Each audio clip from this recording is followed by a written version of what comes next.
YCP అసలు పోటీలో ఉంటుందా లేదా అన్న స్థితికి తెచ్చారు. వైసీపీ అసలు గెలిచే అవకాశం ఉందా లేదా అన్న స్థితికి తెచ్చారు. అది కూటమి సక్సెస్ కదా.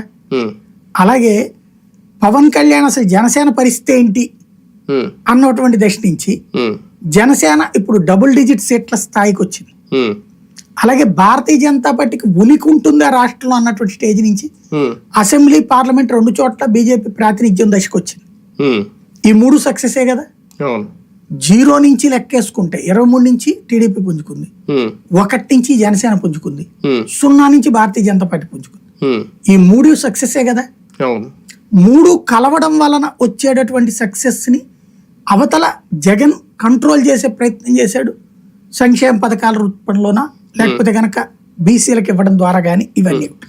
అయితే ఇక్కడే అసలు పెద్ద తేడా ఏంటంటే జగన్ కుల సమీకరణ ఫెయిల్ అయ్యింది, తెలుగుదేశం కుల సమీకరణ సక్సెస్ అయింది. కూటమి కుల సమీకరణ అన్నది ఇక్కడ కనబడుతుంది. కుల సమీకరణ సక్సెస్ అయిందా, సూపర్ 6 సక్సెస్ అయిందా? కుల సమీకరణ సక్సెస్ అయింది. ఎందుకంటే సూపర్ 6 అయితే స్వీప్ అయిపోవాలి. సూపర్ 6 అయితే స్వీప్ అయిపోవాలి. కిందసారి నవరత్నాలు 150 స్టేజ్కి వచ్చినట్టు ఇక్కడ ఆ విధంగా రావాలి. అలా రాలేదు కదా. కుల సమీకరణాలే సక్సెస్ అయినాయి. కమ్మ కాపు 2014 తర్వాత మళ్ళీ పోలరైజ్ అయ్యారు. విభేదాలు పక్కన పెట్టి ఒక్కటయ్యారు.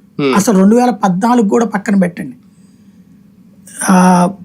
ఆంధ్రప్రదేశ్ ఏర్పడ్డాక ఇంతగా కమ్మ కాపు కలిసింది ఎప్పుడు లేదు. సుదీర్ఘకాలం 3-4 దశాబ్దాల విభేదాలని పక్కన పెట్టి పూర్తి పోలరైజ్ అయ్యారు. రెడ్లు ఆ విషయంలో ఫెయిల్ అయ్యారు.